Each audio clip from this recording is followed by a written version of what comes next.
Hello, friends. I welcome you all to my YouTube channel Trinity English Joseph. And I have been uploading many videos about grammar up to these many days. And today I'm going to upload another one more video which is very useful to the competitive exam students, especially the students, those who are writing different competitive examinations related to the subject called English. And especially this video is going to be very useful not only to the competitive exam students and to all the people, those who really want to know what is English, how English originated, and what is the history of English. And to that matter, anything, we should know the history before we know the language, so that we know how language originated and how we are going to use the language. So friends, please join me to view the video until the last, because I have taken all the necessary steps to make the video very useful and beneficial. If at all, if any mistakes creep in, so please let me know so that I can correct the mistakes and upload the right information, so that it would be useful to all the students, those who are really preparing for competitive examinations. So maximum I made my best effort to make it more useful and more accurate information. If at all any mistakes creep in, please let me know so that we can make the friends, those who are preparing for the competitive examination. Now let us enter into the video related to history of English language. Friends, once again I welcome you to my YouTube channel Trinity English Joseph. As I told you in the introduction, I just made an attempt to make all the people convenient and to make the history possible. And please do subscribe to my channel and then pass to many people. Let us enter into the video. If you just look at the history, friends, so this is the entire history that you can see at a glance. Any person who really wants to learn it, just in one page you can just look the entire history. So Celt migrations, Roman occupation, Germanic settlements, Viking invasions, Norman invasions, Renaissance mixing, empire imports. So all these things you can just look at this particular one. So if you just look at the ages, first one is Old English from 500 to 1100 AD. So Middle English is from 1100 AD to 1500 AD. So early modern English is from 1500 to 1800 AD. Late modern English is 1800 to up to the present time, friends. So if you just look at, these are the different things that you can look at. So you can just look at the timeline. You can understand the timeline also, and with all the arrows and everything you can happily understand this. So if you just want to remember, anyone who really wants to remember this entire history, it is very easy for them to remember as one particular paper. So wherever you go, you can easily carry it. So whenever you want, as many times as possible, you can easily glance at them. Coming into the in-depth details of the English language history. So the origins. So the language origin, if you just look at, it is impossible to say the exact time and place when a language is born. So there are always previous languages that give some material context with other languages, etc. So friends, if you just look at any language, it is not very easy to talk about the language when it originated. So it's almost impossible to talk about the origin of that particular language. But we can just guess it from the history as to when it has originated. So friends, if you come here, the Celtics talk. So the Celtics are the people, the original tribe that remained in England. The Celtic language was one of the first known to be recorded in Britain, because they are the native people of England before the following invasions of the island. So Britain or England is an island. So the Celtic language is known to be the first recorded language in Britain.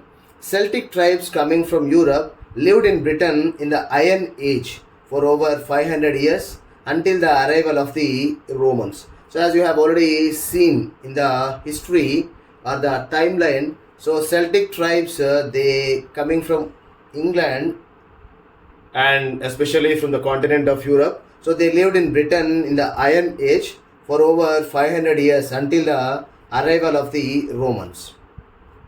And you can just look at them.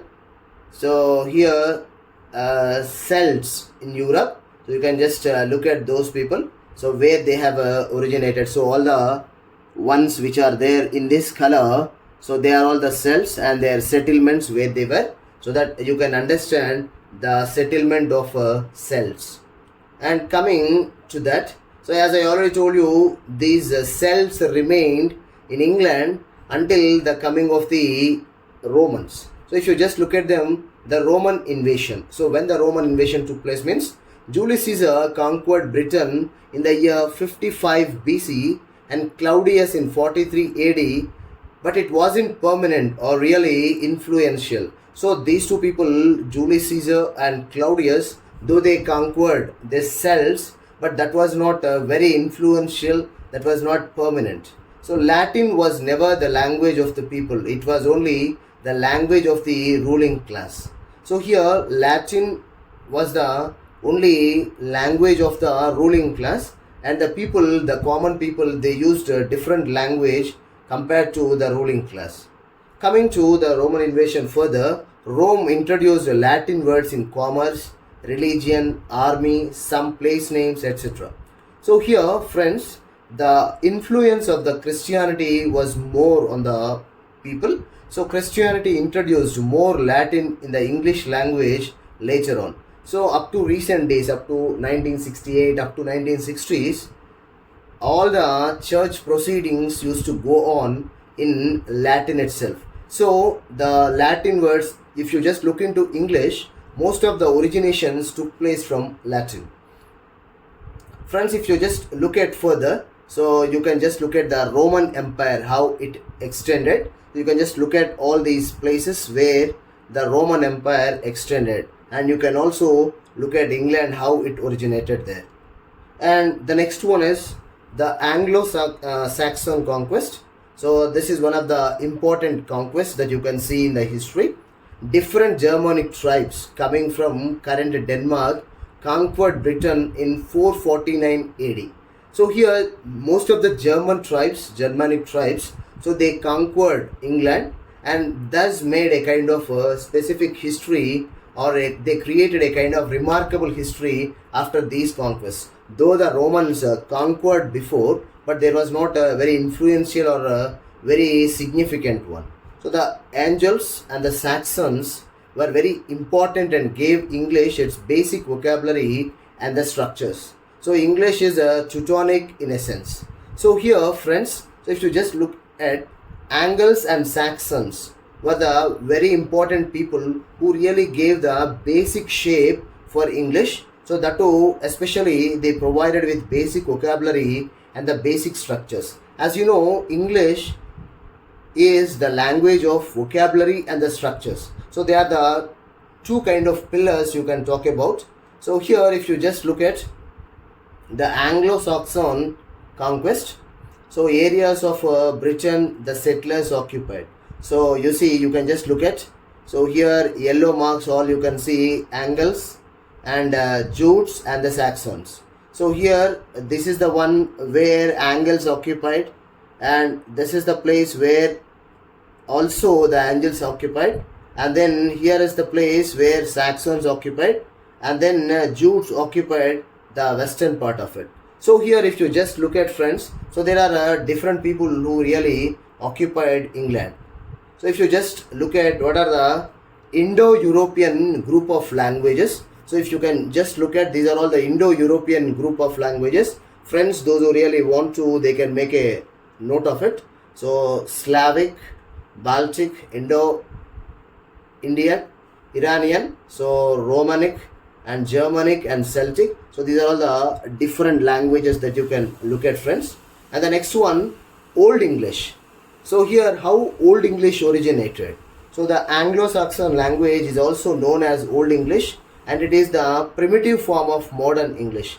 So the Angles gave the name of the country England, land of Angles. So since Angles they occupied, so the place came to be known as Anglo-land, and later it came to be known as England.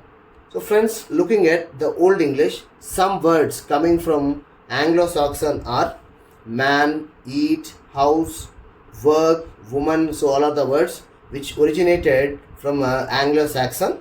This language also left the Saxon genitive. So Terry's brother, we can just look at. So here Saxon genitive, it has left out. And then coming to further, so you can just look at the Germanic family. How from the German, those people, what are the people who really came to this England and how they conquered the places. So this is the Germanic family which really conquered England. Next one, the invasion of the Vikings. So if you just look at the 9th and the 10th centuries, Vikings from Scandinavia occupied the northeast of the Britain, and then their language Old Norse connected with the Anglo-Saxon gave many words to the English language. So first Anglo-Saxons gave lot of vocabulary and structures, and later in the 9th and 10th century the Vikings from Scandinavia, they occupied England, and they also joined with the Anglo-Saxons, and they also contributed to the development of the English by contributing many words to the English language. And coming to here, you can just look at the Viking invasion. So Vikings, you can just see from here, they have come from here, and then they have occupied this part of the England. So you can just look at, so they have occupied this place, and from the other side they have occupied the other side of the England also. So if you just look at, you can see from two sides they have occupied England, and then after they are occupying, the Vikings also contributed for the growth of the English language. Next one, Old Norse. So here some basic everyday words in English come from Old Norse. So from the Norman conquest. So sky, leg, take, window, call, dirty, church. So these are some of the words which you can talk about Old Norse. Especially friends, those who are preparing for the competitive examinations, please remember, sometimes they keep asking these words from which language they have originated, so that it would be useful to you, especially preparing for the competitive examination. Every point is a potential question. Here, if you just look at the Norman conquest, the Normans came from Normandy, so northern France in 1066, and it was the last invasion in England, but had an enormous influence in many aspects of British life. So here, what are the different things that Norman conquest really influenced is habits, language, society, literature, justice, etc. And all these things, on all these aspects, the Norman conquest made a tremendous influence. So here, if you just look at, so this is the last invasion in England. And then you can just look at, this is the Norman conquest that you can just look at in this particular place. And friends, how French influenced the English language. French was the language of the top of society, like government, church, justice. So these were the topmost people, those who are really in the uppermost areas. And then if you can just look at, and little by little its influence spread a bit to the rest of the population who always spoke English. So this is the birth of Anglo-French. So because of the influence of the French, the birth of the Anglo-French took place. And coming to further, the Normans brought more than 10,000 words into English, and 75% still in use and no longer felt as foreign. So friends, now if you just look at, many French words they still exist in English language, and 75% still they are in use. If you think, then you can see, or you can just imagine what kind of influence French has made on English language. By the 13th, 14th centuries, only the top class uses French. By 15th century, it disappears, but always as a favorite foreign language. With French also came a lot of Latin vocabulary. So friends, here, by 13th, 14th centuries, only the top class people used to use French. But by 15th century, it disappears from England, but it became a favorite foreign language to the people, and they still loved it to speak as a foreign language. Along with this particular French words, there were also a lot of Latin vocabulary which entered into English. As I already told you, so the church practices and everything went on in Latin. So there were a lot of Latin words which also came into use of the common people. So here, if you just come to now we come to the entrance of the Middle English. So this is the span from 11th to 15th centuries, as I already gave you the timeline from which time to which time. Okay, so please keep passing the video and then try to write the notes as much as possible, so that every point is going to be useful to you in your competitive examination, friends. So if you just look at, this is the span from 11th to 15th centuries, and if you just look at some French words incorporated were court, advice, mutton, govern, sovereign, Jew. So these are all the very common words that you look at. So certain words are there where you can just use them in our day-to-day life also. So there are many other words. So these are some of the examples that you can look at. And if you just look at, very very important point here is the great vowel shift, and this is what marked the breaking up of the Middle English. So the great vowel shift meant the complete dissolution between spelling and pronunciation. So it changed drastically the spelling and the pronunciation, and then the first was kept while the second evolved a lot. So here the second one, the pronunciation also changed a lot. So how it changed? Here, especially if you just look at the great vowel shift, means here the shifting of the vowel sound from back part of the mouth to the front part of the mouth. So that is what we mean by the great vowel shift. So it is just a shifting of the vowel from one part of the mouth to the other part of the mouth is known as a great vowel shift. So English was not a unique language but a collection of dialects. So here, if you just look at, it was not a unique language but a collection of dialects. So here, in the dialects of English, especially southern dialects were more important, and then that's what we have to take into consideration. So friends, if you just look at Middle English dialects, Northern, East Midland, East Anglia, and then Kentish, Southern, West Midland. So they are all the different Middle English dialects that you can take into consideration. So friends, coming further, so this is about early modern English. So this early modern English started taking place from the span of 15th century to 17th centuries, and then what marked this modern English is the use of the printing press held to fix the language. And here, if you can just look at, the printing press changed a lot of things. And then here, the another one more remarkable importance is the Renaissance meant the arrival of many classical terms from Latin and Greek. So here the Renaissance also meant the arrival of many classical terms from Greek and Latin. They have been taken, and then only at a cultivated level only they were there. So they did not still enter into the common people very much. So here classical languages, and here if you just look at, these languages gave many words for different sciences and disciplines. So here Greek and Latin gave a lot of terminology for science and different disciplines. And then generally taking into consideration, you can just look at not for common language people, and then especially this is only for the classical languages. So if you just look at physics, okay, so history, radius, architecture, educate, algebra, so all are the different words which entered into the different science and other disciplines of the English language. Friends, looking at the British Isles, English is now the official language imposed on the whole of Great Britain and also taken to Ireland. So by the modern period, it has become official language of Britain or England, and now it has been imposed on the people. Until the modern age, it was not imposed on the people, and people were freely talking to each other in whichever the language they wanted. But here, by the modern language period, so it has become an imposed language or compulsory official language.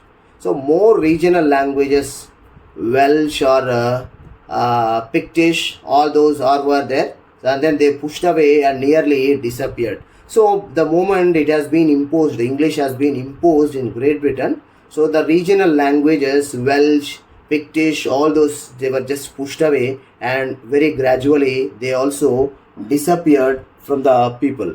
And then if you just look at the British Empire, Britain is now a powerful nation and begins its colonial expansion. As you know, Britain just started its colonial expansion, and then first the North America was the first colony, but later many more territories were incorporated to the empire, and India also was a colony to Britishers. And as they came to India on the pretext of trade, slowly they just made a colony of India, and then they ruled. They even introduced English education into India, and there were also a lot of incorporated words into English even from India. So if you just look at, friends, all the red marked ones are the British Empire. By 1870, 67% of non-European countries are British. So if you just look at Australia, India, and then some parts of Europe, and then North America, and then South America, so and then Africa. So there are many continents, almost around 67% of the North Europe non-European countries, they were incorporated into British Empire. And then if you just look at the other languages, the expansion of English worldwide meant contact with other languages that gave more new words to English. Tea, tornado, sauna, tattoo, okay, act, okay, futon, boomerang, pasta. So these are all the some of the words which incorporated from other languages. Friends, if you just look at the English language, it is called lingua franca, and now today English is an international language for communication with more than 1,000 million speakers, 400 million as native speakers and 600 million as second language speakers. And coming to further, so what are the varieties of English? So English has different variations in every country. So here if you just look at some of the variations is British English, American English, Australian English. And if you come to India, so we also have a neutral accent which we use in India, and also more local dialects, okay, Burmese, Geordie, and Cockney. In the UK also you have different kinds of dialects there. So we can also look at American English is no doubt the predominant one, as well as in the TV, cinema, music, the internet, everywhere. Now American English is being used very frequently than the Britain English. And then what is going to be the future of English? English will probably be the international language in the future, and everywhere there is no doubt people would generally speak only in English, and there would be that time so where everyone feels the need of English. Today's communication prevents the breaking up of English into different languages. So the communication makes English very important. So friends, this is what about the history of English language, and thank you for watching this video. Please like, share, and comment the video so that many people would benefit from it. Thank you, and see you in the next video. Until then, take care. Bye.